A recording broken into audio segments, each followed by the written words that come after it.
welcome back to another episode of the GDL podcast. I'm going to be your host today, Jay Uppal, and this is the third episode of Growing Pains, which is the more business game techie theme series that I'm doing in collaboration with GDL. In this episode, we're going to be diving into all things AI, and to do that, I'm joined by Kamen Brestnichki, who's the co-founder of newly founded indie studio Martian Lawyers Club.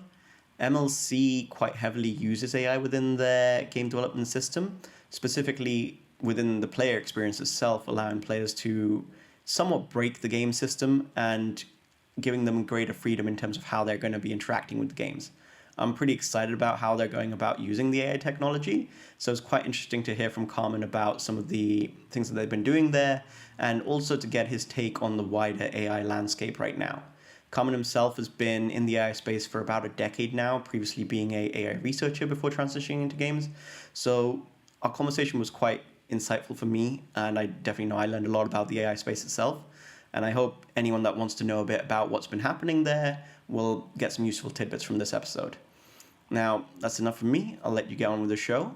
And as always, I'll catch you in the next episode of The Growing Pains. Thank you for listening. Yeah, hey, Carmen. Thanks so much for joining us today for this episode of Growing Pains. We're going to be discussing AI. Can you just give me a quick sort of background about yourself, about your experience in AI and games, sort of where those two merge for you? Yeah, thanks for having me. So my background in AI comes from like about a decade of experience now. I started having interest in it in my last year of high school. Actually, I came across Wow. Andrew Ng's course on Coursera, and sort of like fell in love with the concept of machine learning, as it's mostly known in academic circles. Then sort of like throughout uni, I specialized in that, both in in the later years of my bachelor's, in my master's, and also with a few years in industry doing machine learning research. For games, I've been like an avid gamer since I was like 5 years old, of computer games in particular. I grew up like playing a bunch of Warcraft 3. The mods of Warcraft 3 were like the thing that sort of got me really Nice. into a lot of genres of gaming, like tower defenses, like RPGs, MOBAs, things like that. And then spent like 7,000 hours playing League of Oh, Legends as a wow. result of that. The community didn't put you Yeah, off? it was. I mean, eventually, right after 7,000 hours, I sort of like dropped it. But yeah, it was quite a good moment with sort of like uh, classmates and like friends just playing ranked and just doing a bunch of fun like skirmishes. Cool. So, yeah, I mean, I guess you started AI pretty early then when you were in high school, before it was like cool like it is now. What was it that got you excited about it specifically when you were looking at that, when you decided to, follow your career into going into research for it as well? What was the thing that drove you into being like, yeah, this is a really cool technology. I want to see where it goes? Yeah, so sort of like growing up, I did a lot of maths and informatics. So I Mm, was quite acquainted with sort of like, conventional programming and, how you can use the computer to perform tasks that sort of like even a human wouldn't be able to do as efficiently as long as you can describe the task in a very clear manner, right? When I came across machine learning, sort of like the way it was introduced to me, it was like there are tasks that we cannot describe efficiently to computers, right? Like you can't, for example, tell a computer take this like a recording of a crowded room and separate the sources, right? Like separate hmm this speaker from that other one, right? And machine learning is very well fitted for such tasks when you have plenty, uh, like just a lot of data, right? So that exact task is like source separation. Its code was one of the examples I saw in Underung's course, right? Like where conventionally, from a programming perspective, it would be incredibly difficult to do this, right? Like you would need to think about sort of like modeling, for example, the pitch of the different people in the conversation, like trying to filter these things out. But machine learning, it was more like, okay, as long as you just have sufficient data, you mm, can let the problem sort itself out, right? Like machine learning is all about sort of like configuring something yeah, through a learning process to solve the problem without you explicitly telling it what the solution is. gotcha. No, that's cool. And then I guess over your time when you've been studying machine learning, AI, and all of this, what is AI exactly? Because I think a lot of people have this confusion because I know a lot of people, especially with the ChatGPT and all of that, everyone's like, oh, LLMs, LLMs. But I mean, like you said, this stuff has been around for a while. You've been doing this since you were in high school.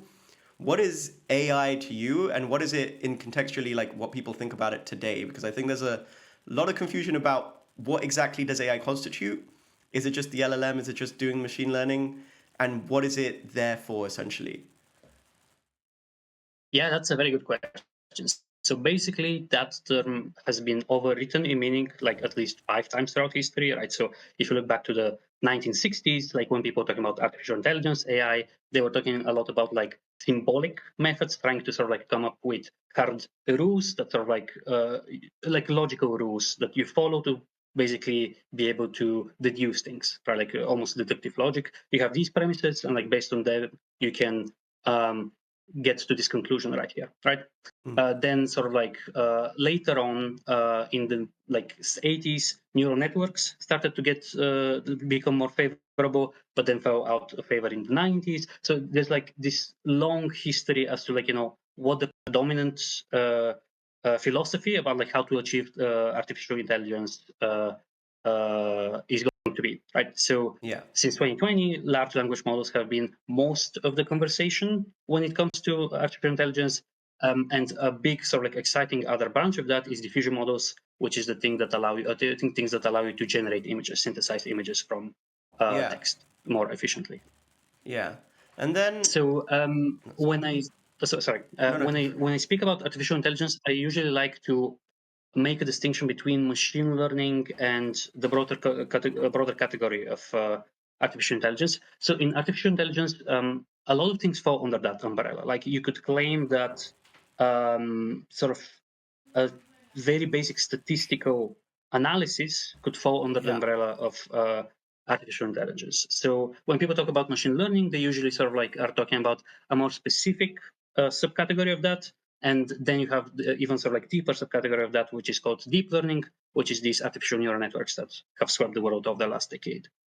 Gotcha. Okay, well, that makes sense.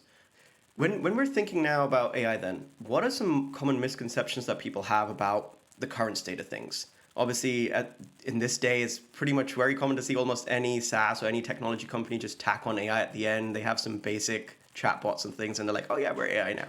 So, what's like some common misconceptions about what AI is in today's market?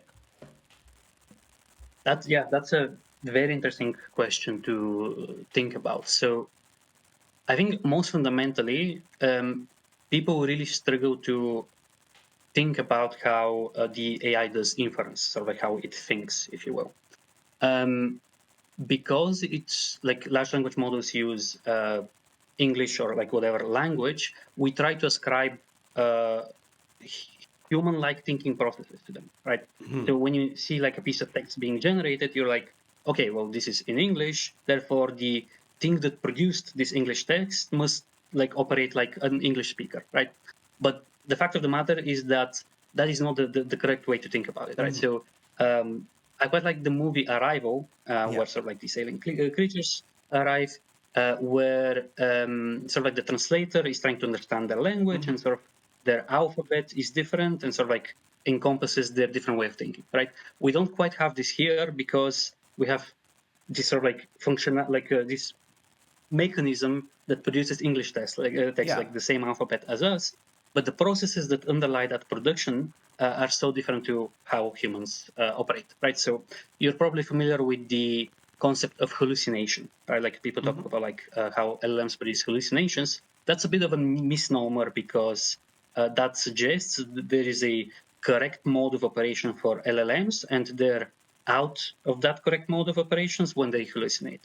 Whereas sort of like the way LLMs are trained and created, they are just uh, confabulators, right? They just make up things, and sometimes the things that they make up happen to have some veracity to them because of the way they're trained. Sort of like it's easy to produce things that you've seen in your training data, and therefore, you know, if you've seen that Paris is the capital of Hmm. France, when asked what the capital of France is, you're more likely to produce Paris, right?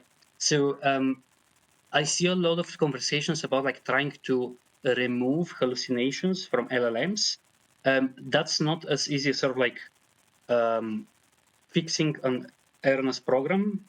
It may actually be an impossible task, right? It requires sort of like a fundamental change as to the way, LLMs work to be able to 100% remove that hallucinations. Gotcha.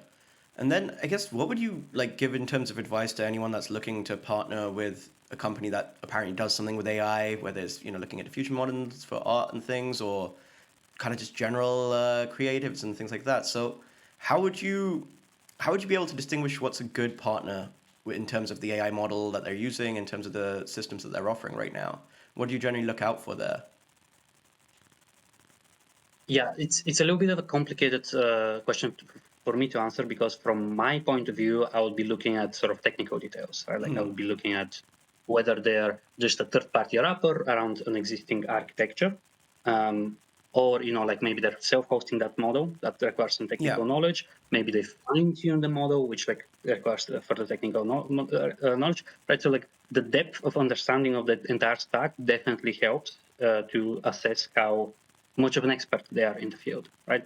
But it's a little bit trickier to answer these days, because if we were in 2020, all the like intimate knowledge of the entire stack was mandatory for you to be able to produce something. Yeah. But in this era of LLMs, there's actually quite a lot of hackers, or like people who have surface level knowledge, that are able to produce quick, impressive demos, right? So it really depends on what you're looking for. Like if you're looking to put together an impressive demo, then actually somebody without the burden of the knowledge of the previous knowledge may be the person you need. If you're looking for like an enterprise scale robust system, then you need somebody who understands the intimate details of like how LLMs work. What the temperature parameter does, what is a attention head in the underlying transformer model. So like terminology and just mechanistic understanding of the models used. Okay, cool. Gotcha. So it's basically just case by case, really, what people's needs are and who they should look for there based on their requirements for the output that they're looking in terms of the AI generated content. So you've done all this kind of work in AI. You're clearly very passionate about it, know it pretty well. What made you transition to game? What was the origin story for MLC? How did that come about? Yep. So it sort of like is a confluence of several different ideas. When LLMs came out, my co-founder Levi and I sort of like started playing around with sort of like early versions of GPT. So GPT-3, the predecessor to GPT 3.5, which was the first version of ChatGPT, released an update to their model in April 2022. And we sort of like were playing around with the APIs there. And it became immediately clear that there is a lot of potential in the gaming domain in particular, Yeah. because one, in gaming, hallucinations can actually be a benefit rather than a drawback. Right? So like you can imagine, you can have it imagine you things, rather than if you're in like the health domain, it's just inaccurately like diagnosing an existing disease, right? Two, it was incredibly easy to prototype with, right? So as I mentioned before, you could get very far ahead as opposed to sort of like how long it took conventionally to get something that was like qualitatively new, right?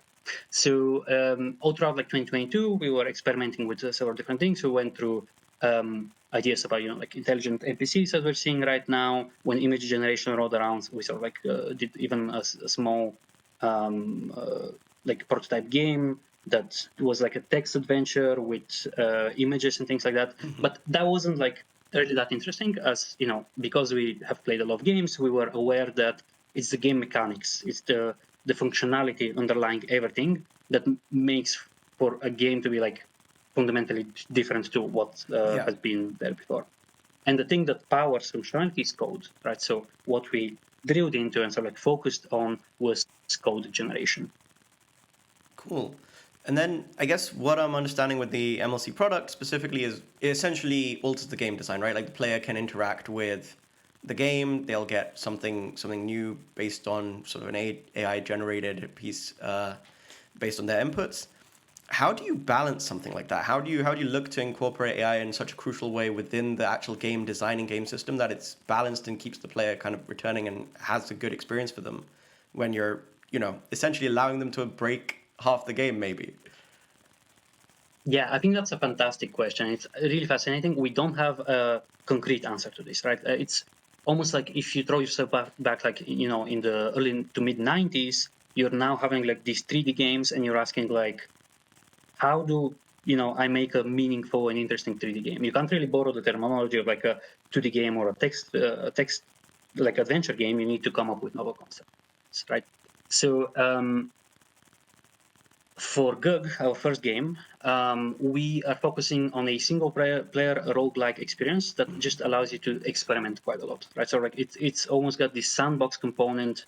Like I think Noita, the game, is quite a good parallel to this, where you can recombine things however you want, and part of the fun of the game is for you to try to come up with something unexpected, right? Yeah. So you're looking to basically break the game rules and so like have something that the developers really didn't expect to happen. And with GUG, we're sort of like looking to push this to the extreme, or like we can't even conceive of some of the creatures that are being created, let alone the combinations between creatures that are emerging. For like multiplayer balance, I think it's a very interesting open problem. It's something that we've deliberately decided not to tackle at this point because we feel like you need 1 or 2 generations of games to emerge until people become familiar enough with the mechanics to be able to create like a really like an esports amenable game, like a game that can be turned into an esport. Yeah. I guess in a way, this is kind of the extreme of UGC as well, right? Where the user's coming in and literally changing the entire structure of what this game's going to be. I guess what made you decide to use AI for that specifically? Like, what was the thesis behind? Okay, like we want to go all out on this big problem of like we're just going to change the game design itself and let the player break everything, all our work, everything. Because I know a lot of people, and this I think was there where you had the metaverse thing, and everyone was like, oh, cross functionality and NFTs and all this stuff is just shit and all that. I'm kind of getting a bit of that sense of like, okay, we have pushback from game designers, from people who are kind of more traditionally set in the industry, where they've spent a lot of time building up the mechanics and the path for this game. And here you are saying, yeah, we just decided we want to break everything. So I guess why use that as the first test case for AI rather than starting smaller?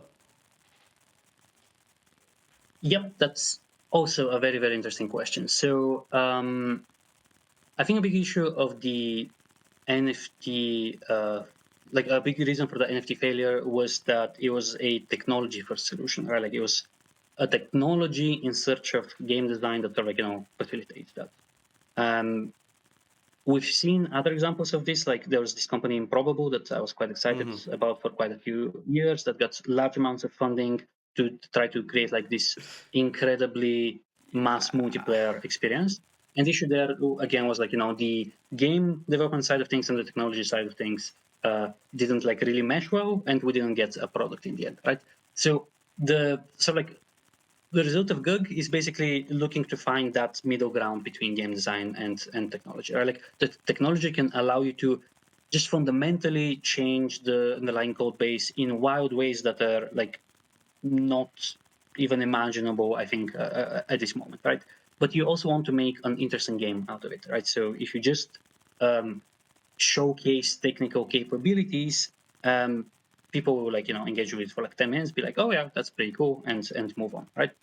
So the choices we've made, a lot of them have been from a game design reason, right? Like what do people actually engage, right? So it's been a very iterative process of like us running playtests and seeing like, oh, people like this more, people dislike this aspect of things, right? So with GUG, for example, the creature creation mechanic is one of 20 different things we could have done. Of like we could have generated levels or like quests and things like that. But the creature creation was the thing that like we found people just consistently being drawn to and like understanding, right? So like it's also about how can you communicate what's happening to the player, right?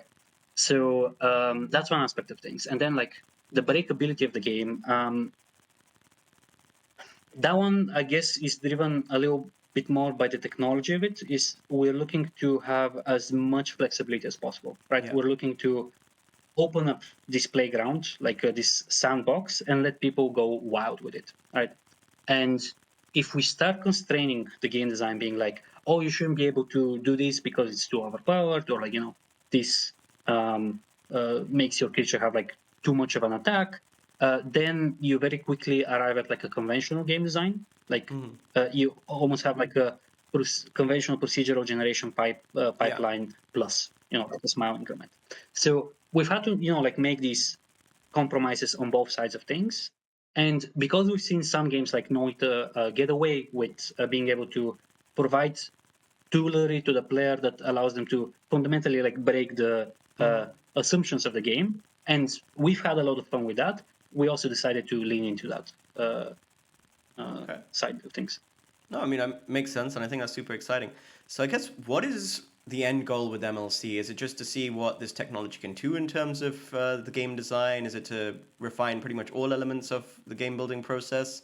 Like, what is it that you guys have set out to achieve by using this AI technology within the game ecosystem? The way we sort of describe MLC is as a full stack game studio. We're looking to tackle both the technological challenges underlying this like new capabilities, but also the game design side of things, right? So with GUG, we've sort of like introduced this novel technology and have come up with like a accompanying set of game design principles. But for the further projects that we have, we're looking to disrupt on both of these axes, right? Like we're both looking to improve the technology, introduce it in a more fundamental way into the games, but also, like keep arriving at new game design principles that make sense in the setting of that technological ecosystem. Okay, well, that's cool. That makes sense. I'm excited to see what all you guys do next. So yeah, I mean, obviously AI has been core to the game itself, but then also to the development, right? Like I think we've spoken about how pretty much your entire team is very just AI ready, and you're using kind of all the latest tools and things in terms of development. I know there's like a lot of fear in the industry in terms of, okay, we're going to get replaced. Like you're looking at artists being like, hey, AI can just generate content. You're looking at, I guess, in the other parts of development, marketing, a lot of the strategies there in terms of creative generation and art generation. What is it? Do you think these fears are founded? Are you finding it with your team being kind of tasked with AI? It's making it easier for you guys to develop faster with sort of fewer employees? What is behind the fear, and where's the difference in terms of you need a human to do some of these components versus AI can kind of just replace this whole set of skills and expertise that you won't necessarily need to hire for now? Yeah, I think the question here is complex enough such that I can only provide like one viewpoint into it, and I want to preface it by saying like my viewpoint is limited, right? Like I'm not going to be able to handle every edge case of these things, but I see quite a lot of similarities to other historical technological disruptions, right? Like the introduction of computer generated Yeah. art, right? So like when moving from actually drawing the things to like having tools like Photoshop. A lot of the craft got lost. Like people don't as often create by hand things as they do like digitally, right?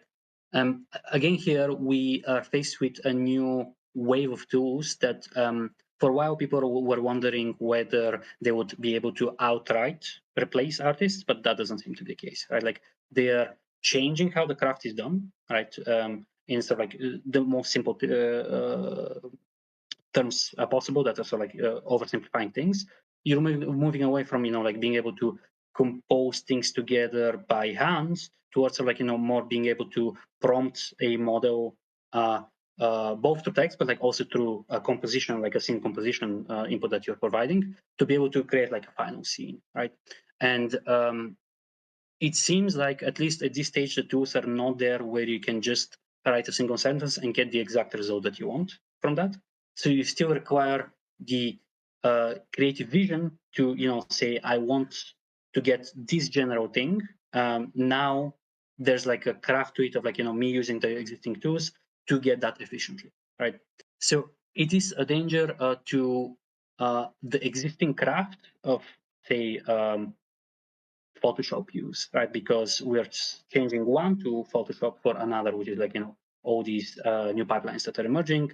I think probably like Adobe Firefly is the one that is like most famous, right? So you're swapping out one tool for another, but the creative vision aspect of things, I think, is here to stay for at least for the time being, where you can't rely on the AI to produce, say, a consistent world.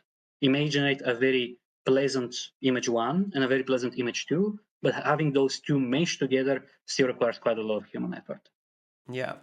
And then, so I guess, where do you see AI specifically being of help in the game development process? Like, how much of a burden does it take off the artist, of, the developer, when you can engage with these tools and technologies? Like, what's the balance there in terms of, okay, like it can take over all my admin work, it can take over a lot of the basic, like getting concept art, getting the initial ideas for what we're trying to draw up, rather than actually doing it. Like, what's the process definition in terms of how it gives you an efficiency gain? Yeah.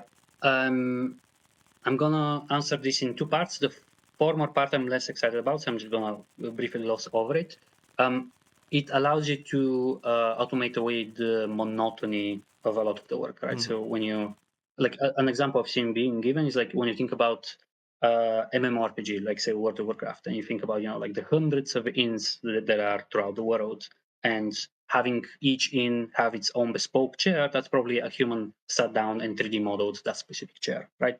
Um, I haven't spoken to a chair designer, but I would assume that they would much rather put their efforts towards something else, right?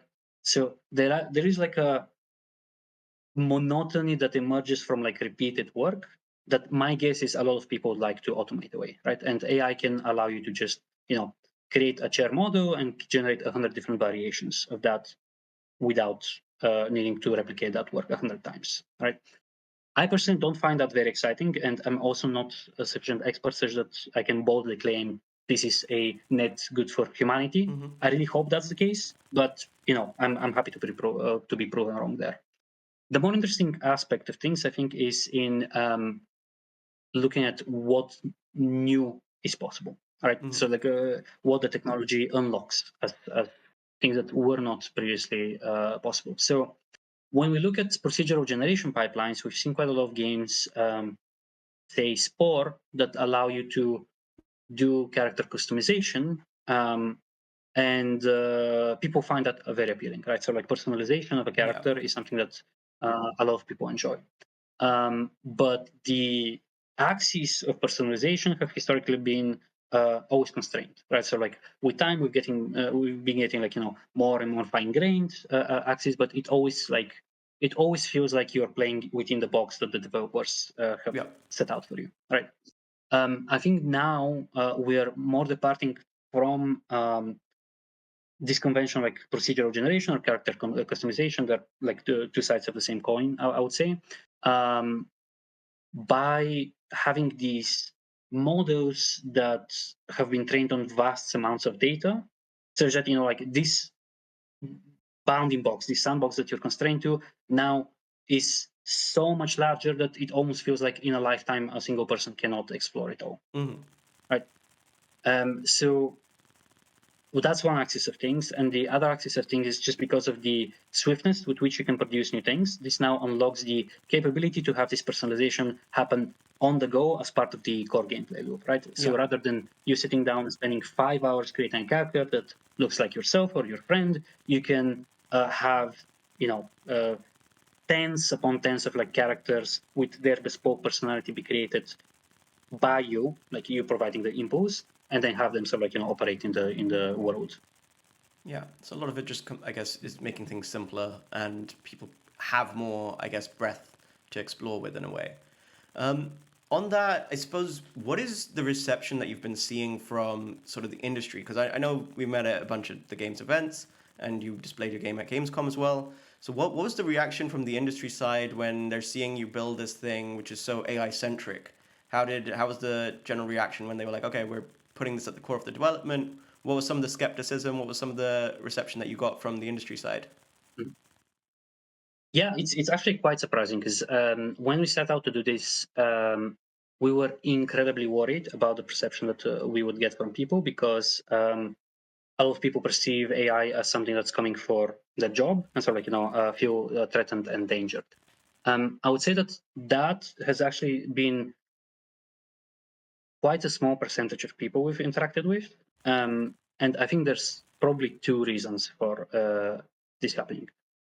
Probably the bigger reason is just like the zeitgeist is changing. A year ago, things were a lot more negative towards AI-based things. Over the last year, we've seen a lot of AAA players adopt AI tools internally, right? So like just the whole gaming scene in general is shifting toward like the adoption of these tools. And also like indies are starting to see that it actually is something that can empower them to get to their vision easier, right? So like indies always strapped for cash, so like you always need to cut corners. This may allow you to cut slightly fewer corners such that you can deliver the thing that you're passionate on more fully, right? So that's one side of things, is like the zeitgeist about these things is changing. The other thing is like that MOC as a company focuses primarily on code generation, and historically coders feel less passionate about the things that they create than artists, right? So when an artist feels like their craft can be automated, they feel like their whole livelihood is in danger. Whereas when a coder feels like a lot of their code writing can be automated, they're like, perfect, I can finally focus on the things that matter, right? So I would really like to imagine that with artists we can separate the craft from the creative vision, and then being able to automate parts of the craft just allows you to get to the creative vision easier. But I myself am not an artist, so I'm sure I'm just oversimplifying things and like being too reductive to be able to solve this problem outright. Yeah, but no, I totally get what you mean by the coding side. I think so long as you don't have to do a crazy amount of debugging, everyone likes it if the code's kind of nicely laid out and done for them. That's for sure. Okay, cool. And then I suppose on the back of that, you mentioned a lot of tools and things that are coming out. Like what do you specifically use? Like the MLC team, what tools do you really prioritize when you're doing the development? Yeah, so I would say that our efforts are probably split 90-10 to code generation versus like image generation. We have some image generation in GUG to basically be able to communicate to the player the identity of the creature that is at hand, right? So the most interesting bit for us is actually the functionality of the creature, so like the ability that it comes with. Yeah. But from a game design, so like UI UX perspective, you require some unique identification for the creature just to make it easier for the player to parse what's happening, right? So on the image generation side, we have like a more conventional approach. We're using like stable diffusion, currently exploring this new flux model. And I wouldn't say that there's like something particularly unusual about the pipeline we're seeing. Like you're seeing this pipeline replicated across like most game studios that are using AI. The more interesting side of things is, on the code generation side, where we've spent quite a lot of R&D time trying to make sure that the code we generate, makes sense in the context of the code base of the game that it's being generated for. It does the right thing, doesn't do malicious, like it's not a malicious piece of code and things like that. Happy to dive into technical details, but also don't want to bore with the nitty gritty of things. No, I meant more. So I guess those models are built in house, right? Are there any external tools that you use in the pipeline specifically that help expedite it?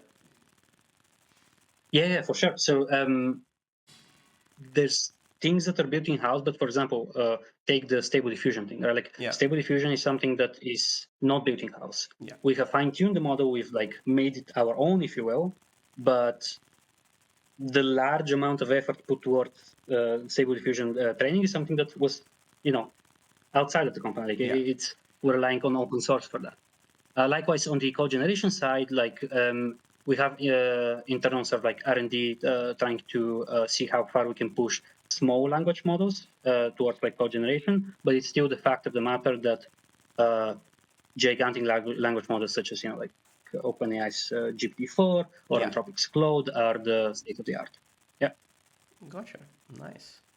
And then I guess a little bit on the generation side specifically, that there's a big debate now, and I think you're also very passionate about it in terms of the ethical use of AI, in terms of, can you, it, obviously with games, we have a lot of things around IP protection.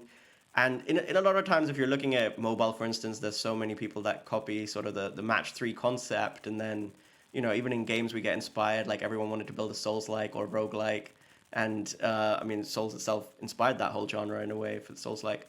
So, what is it with AI that I think is so contentious when we're looking at the ethical implication of who owns this data, who owns the art, who owns the concept, if you're using a computer to essentially generate a core component of that? And how much of that do you think needs to have human involvement for it to not be considered like in the ethically gray area of, okay, this is not really belonging to this company, or this IP can't really be stated to be theirs if they're using sort of a basic AI model to get some of the art styles or get some of the concepts behind it, where, that's clearly not come from the human behind it. It's been generated based on this mass data set that's been collected from pretty much across the internet without people say half the time. Yeah, again, this is such a complex problem that I can only provide a limited view into this. I actually think that a lot of the existing laws can cover quite a lot of the sort of like manifold that we're trying to map out. So, for example, when talking about whether something is produced by AI or through different methods, I almost feel like it doesn't matter, right? So if you look at the end result and you can say, this is obviously a copy of this person's style, or like, just one for one sort of like replication of it, we have laws that exist that basically prevent for that, right? If you try to put Super Mario in your game, there's a threshold at which sort of like you're not allowed to do that. Like Nintendo comes and like says, "What are you doing?" Right? So um, the actual technology and sort of like training methods underneath, I think are only a minor part of the whole conversation there. But if we drill into that, right, sort of like the perfect situation that we're looking for is having these tools that obviously do a very good job of sort of like, speeding up the process, be trained in an ethical way that is trained only on data that is opt-in or like public domain, right? Stable diffusion, very important to note, is the case for that. It's not the case for it that it was only trained on that data, right? It's been trained on data created by artists that actively discourage the training on that data, right? The unfortunate situation is that there are no ethically trained alternatives available at the moment, right? Like, well, there are some. Mixture diffusion is an interesting project that's trying to do that, but the capabilities that they offer are so far behind their like unethical alternatives that it's impossible to replace to swap one for the other, right? So yeah, I went rambling a bit there, so I'm gonna try to summarize like my position there. I think the the ethical debate is so complex that we'll need to rely on like legal means to decide. We'll need to wait for the legal precedents to come out, as is currently being debated in America, and we'll need to abide by these things.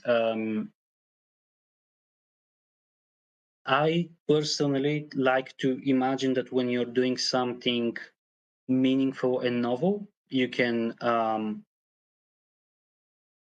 So it's almost like ends justifies the means argument, but like if the thing that you're doing is like worthwhile, you can use the tools in a way that like makes sense, right? So an example is.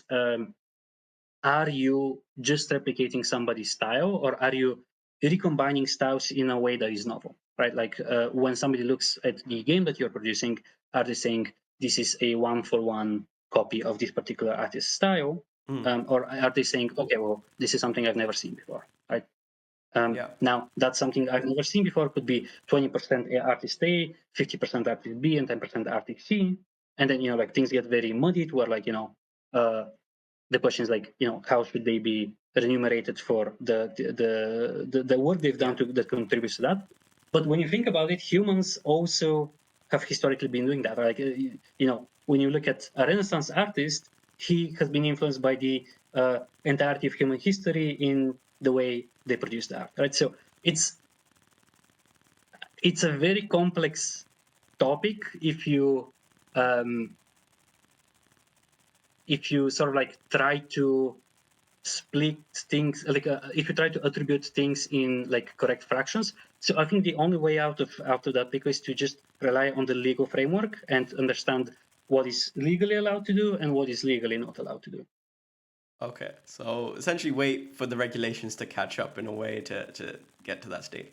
I mean, is there anything that worries you then, since a lot of your tech stack, a lot of your game development stack is built around AI? Is there anything that worries you in terms of what the regulation that might come out is, and how that's going to, I guess, change the game? If it's going to be retrospective based on what you've built, could there be sort of major losses in terms of what you're doing at MLC? In some ways, yes, but I think we're less susceptible than a lot of other companies because of this aforementioned focus on codes. I don't anticipate that there will be an outright ban on code completion tools because of the aforementioned sort of like affinity that coders have towards code completion models, right?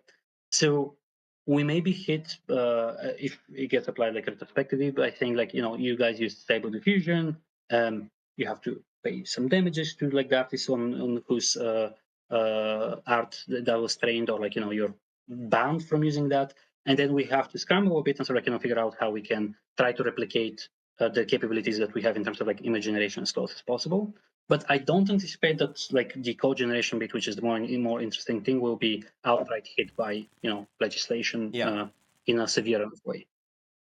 So it is like a business risk, sort of like using Stable Diffusion at the moment, but it also feels like it's one that we can move away from if needed. Gotcha. No, I think that makes sense. And then I guess obviously you know the AI space very well. You know you have a very interesting knowledge of this. But for somebody that's new, that's been joining AI in the last year or two as the hype's gone up, they've tried GPT, they've tried some basic diffusion models. What would be your advice to them if they're looking to incorporate this into the game dev stack? Essentially, what should be something that they should understand at the beginning if they don't have such a deep knowledge before using these tools, before putting AI into their game and using that as like a foundational thing for their team to expedite it, especially looking at indies that may not have as many resources? What are some considerations you tell them, think about this first before you plug in like AI diffusion models or use it for code or use it for anything in the actual game dev pipeline? I think it probably comes in the form of like larger advice, which is like try to do something meaningfully different, right? So the first idea that you have when using these tools is going to be something that like hundreds of thousands of other people are probably experimenting with, right? So if as a game designer you have a very particular niche that you specialize in, it's probably easier for you to adopt the tool into the niche rather than think from first principles and be like, okay, I have this tool, there's an infinite space of possibilities, let me try to explore from like this infinite list of things. So to sort of like try to abstract it away, a lot of indies come with a lot of domain knowledge and less technical knowledge. So it's better to rely on the domain knowledge that they've built up and try to find how they can fit the technology into that. It's also really interesting because this technological space is absolutely vast. So something that's like quite interesting for us is we've started to now see other companies that are trying to do code generation. That was not the case a year ago. And we're very, very excited about this just because the space is so vast. We are actually not in competition with each other. Like if they choose a different genre, if they choose to focus on multiplayer over a single player, the use of that technology just augments the experience no matter like what the conventional sort of like gaming box that it comes from are is rather. So yeah, in terms of advice, yeah, you utilize your domain knowledge as much as possible, and I guess try to iterate fast. That always helps. Like just try things, see how Yeah. it feels. Get the response. That's not as interesting, I think. Yeah. So don't break the existing system. Just use it as a tool to expedite things and test faster, build faster. Nice. No, I think that's always good advice for anyone on an indie in startup stages as well. Yeah. So on that specifically, I guess what is some stuff around AI that right now that you see is overhyped? We're seeing a lot of investment come in. We had this happen before with technologies. What is right now for you like? Okay, people are just hyping this up too much, in the AI space, where it's like, okay, they clearly don't understand. There's being a lot of money pushed in, but like, what are some trends that you see are going to die out in the AI space in the coming years? It's quite unclear to me whether intelligent NPCs will actually pan out to be something that players actually desire. We've seen tens, probably hundreds of companies get quite large investments into being able to, say, create a Minecraft agent that is able to do the thing that you requested to do. When we were sort of like setting up MOC, we were quite careful to set ourselves up to provide augmented player experiences rather than automate the play of experiences, right? So it's quite interesting because like actually machine learning took off a lot through the company DeepMind that created like Yeah. these chess and Go playing agents. And historically, sort of like a lot of the use of the term AI in the gaming community has been in creating artificial opponents, right? So Yeah. in creating algorithms that can simulate play of the game, right? Yeah. Um,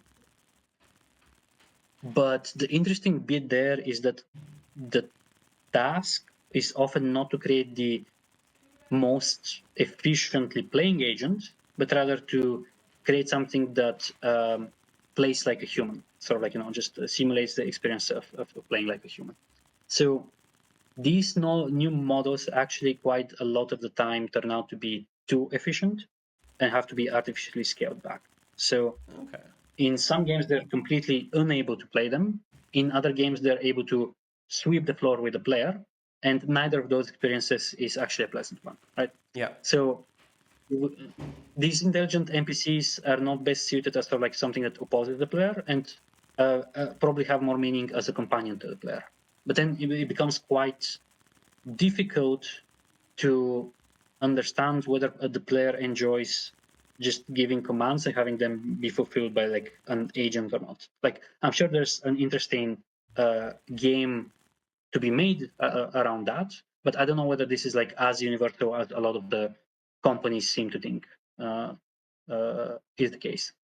Okay. I mean, that's really interesting that, this is one of the most common use cases, I guess, in the past in terms of the AI generated character, and everyone's like, oh, okay, we can do this. I mean, one thing is obviously the dialogue. I think that definitely has benefits in terms of having dialogue trees. But especially what you're saying in terms of it, changing, I guess, the game difficulty in a way, and really having ramifications for the player's experience, I suppose. Is there a way to mitigate that in some way, like have an AI that develops over time, for instance, as the game goes on? I think that would be really interesting. Where we've seen it in some games where I think one of the Lord of the Rings games was actually a really good example where as you played with the enemy character, if the enemy character defeated you or something, they'd rise in the ranks through the hierarchy, and so you saw that NPC, I guess, gain in power over time. Isn't that one way, I guess, where this balance could be that the AI trains that NPC to learn your style over time, so that the final boss stage, essentially, with this character would be much more beneficial, because they've kind of learned some of your tips and tricks, and like you have to adapt then as well. Yeah, I mean, what you're describing there is definitely something that people are quite keen on, and something we're seeing that's related to that is actually quite interesting and promising is automated QA. So being able to stress test the game, so like just run agents that play the game to find where there are like imbalances or like just bugs and things like that, and that will presumably in the future allow for like more robust game, like better balanced and things like that. The dynamic balancing thing has historically been difficult to pull off. Like people have tried to do with like previous tools, and very often players complain about the lack of clarity in sort of like facing the same boss, but the boss behaving differently because of like this Yeah. adjustment in difficulty, for example.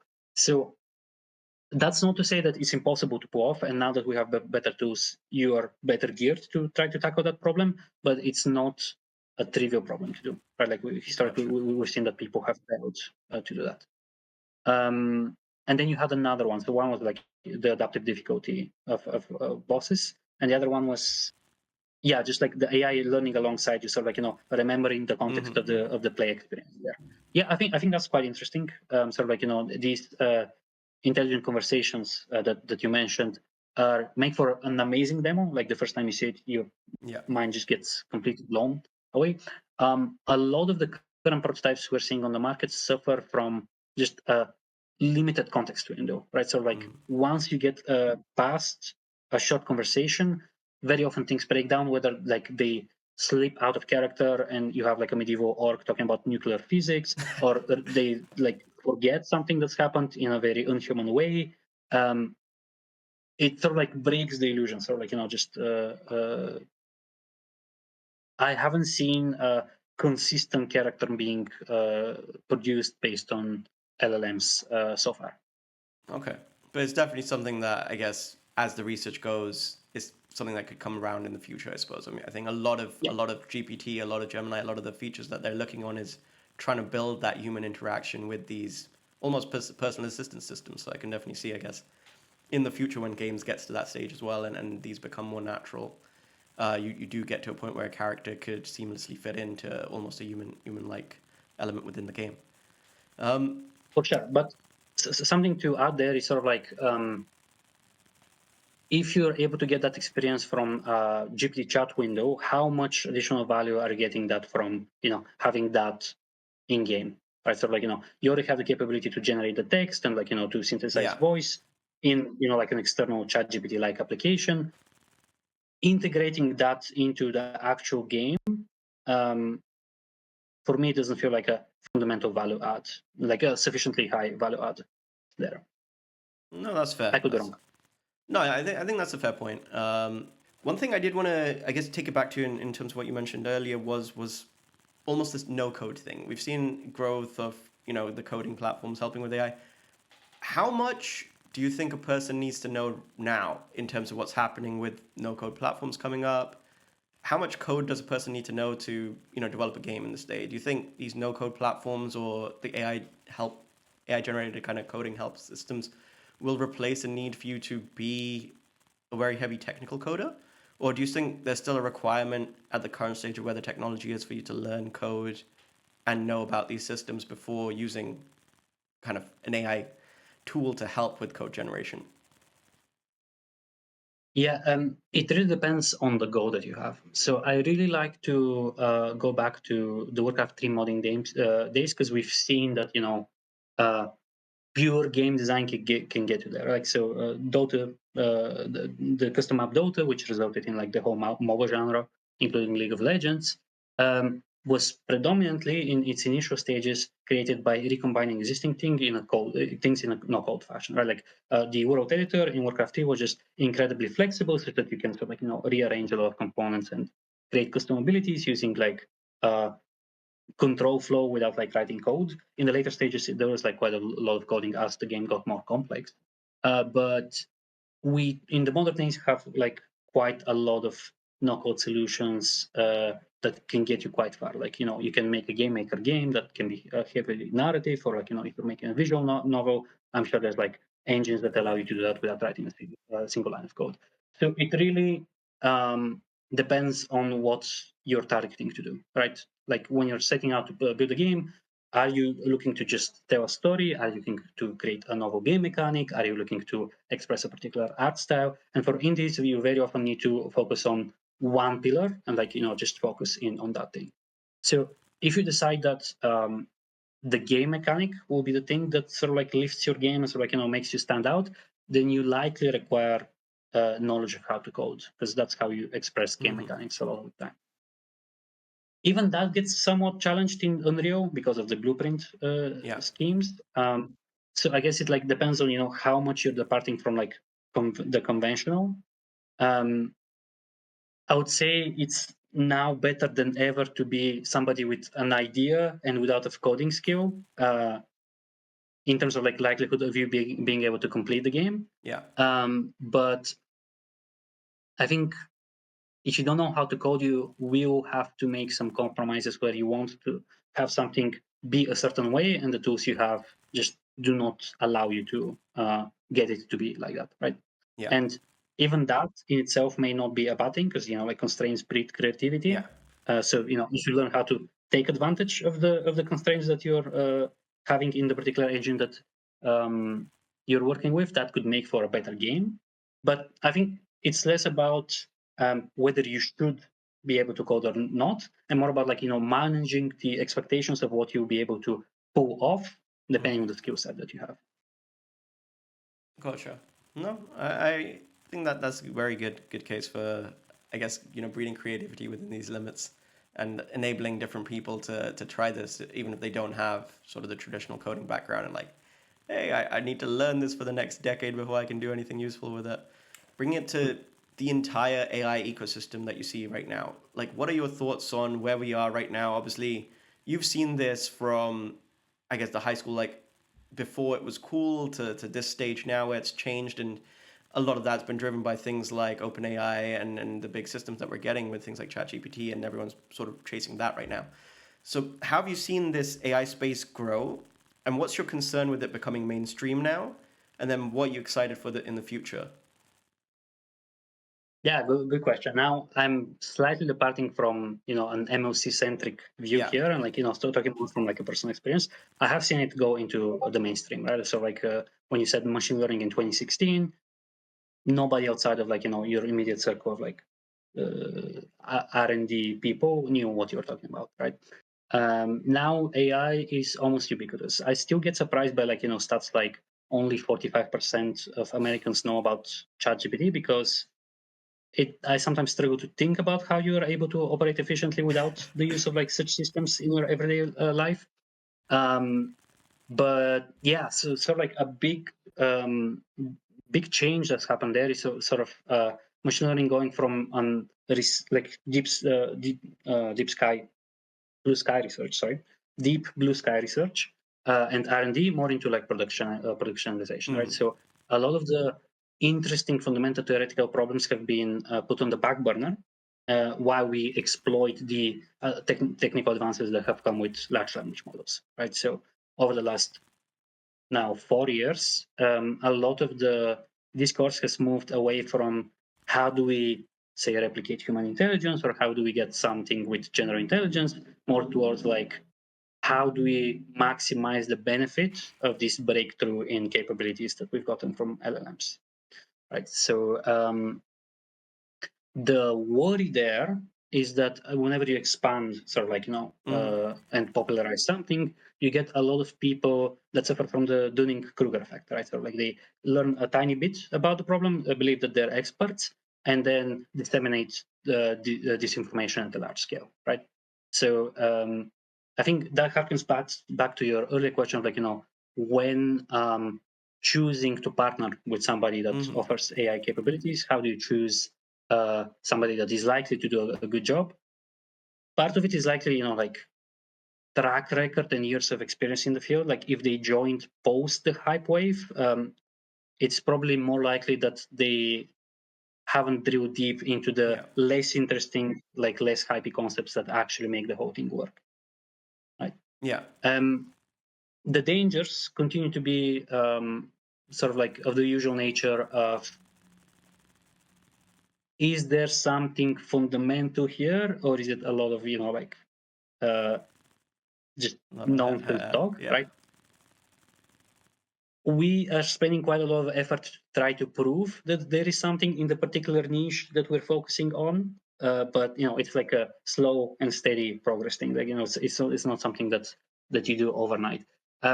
My personal belief is that we do have fundamental shift in capabilities, Mm. um, but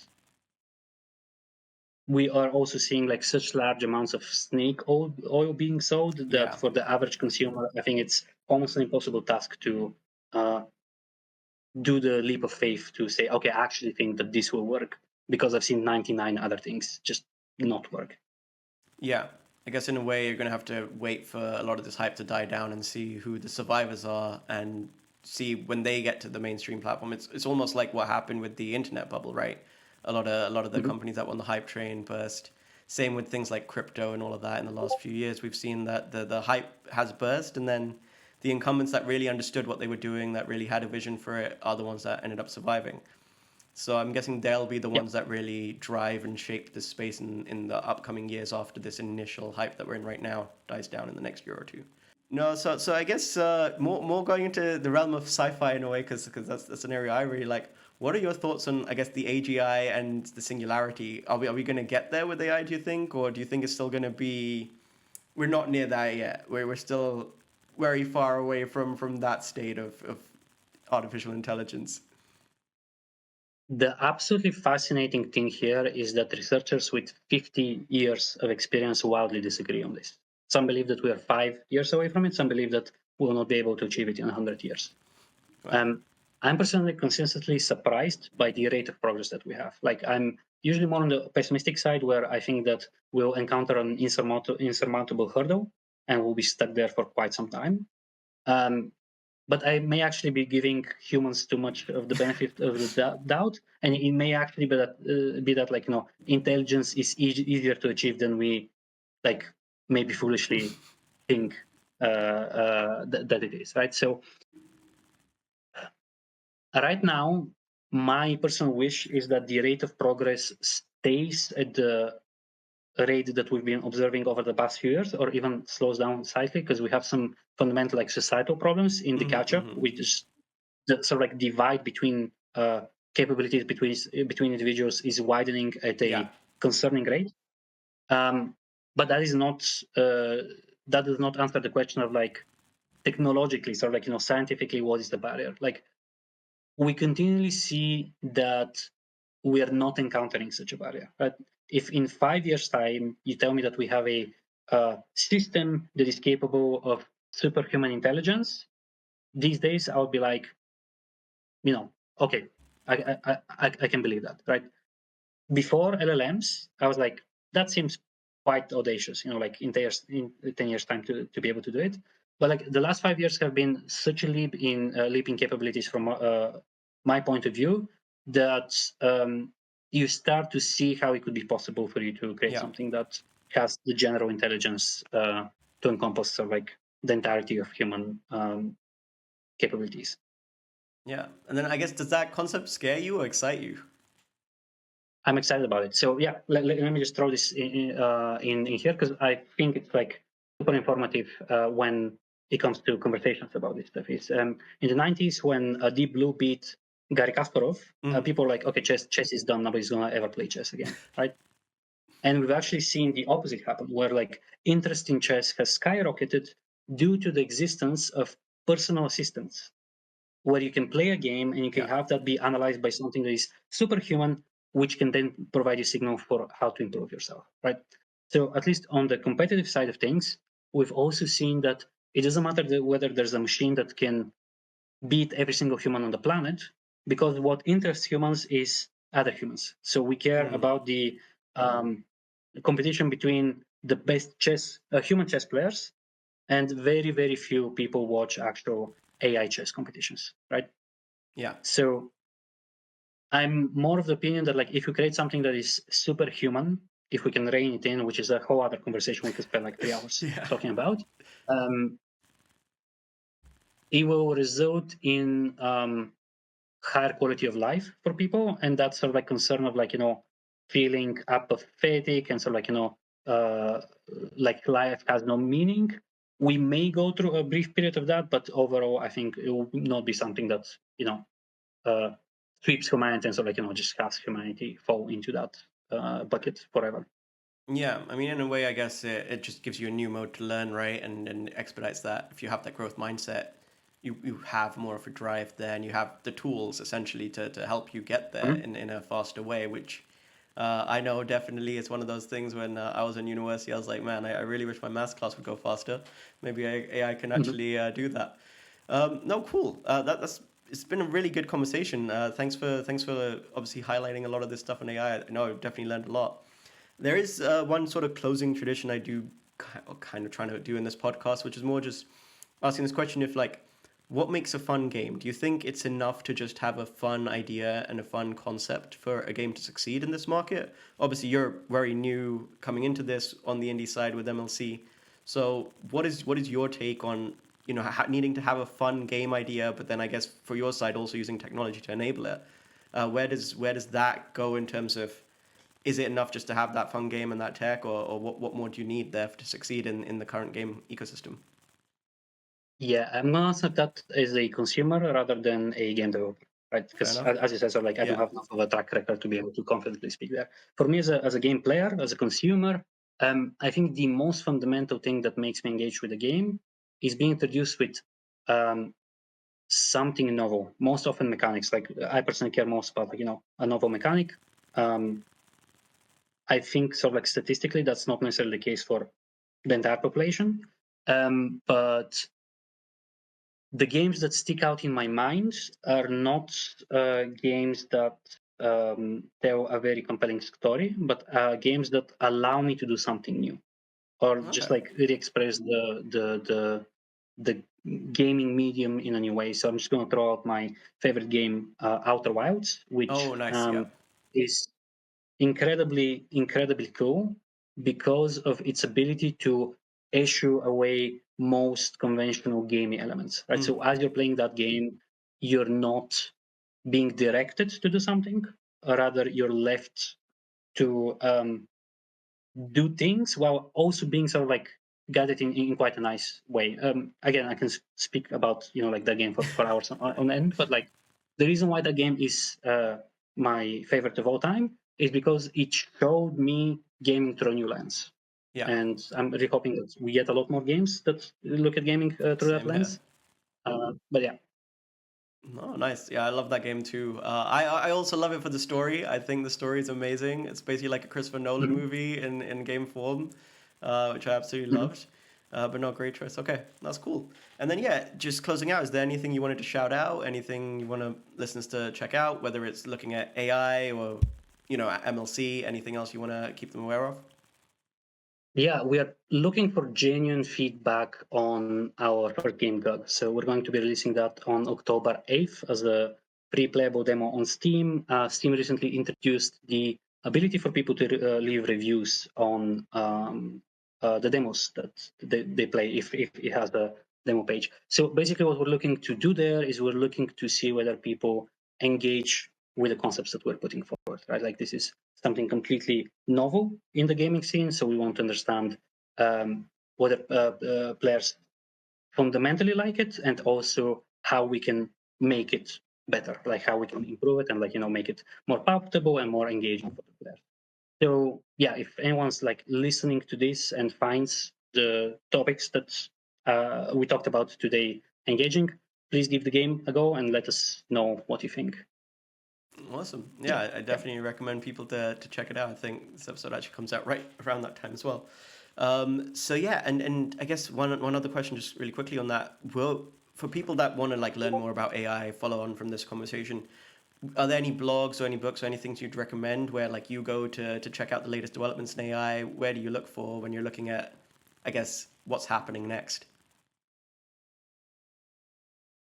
I frequent quite a few subreddits and read quite a few papers, but I think from like a beginner's point of view, it's probably best to just skim through the CS231N course from Stanford. So this is a course on computer vision, but it introduces a lot of the fundamental building blocks of neural networks, which is the thing that powers a lot of modern artificial intelligence, like modern machine learning. Cool. Well, thanks for the recommendation. I'll have to take a look at that myself.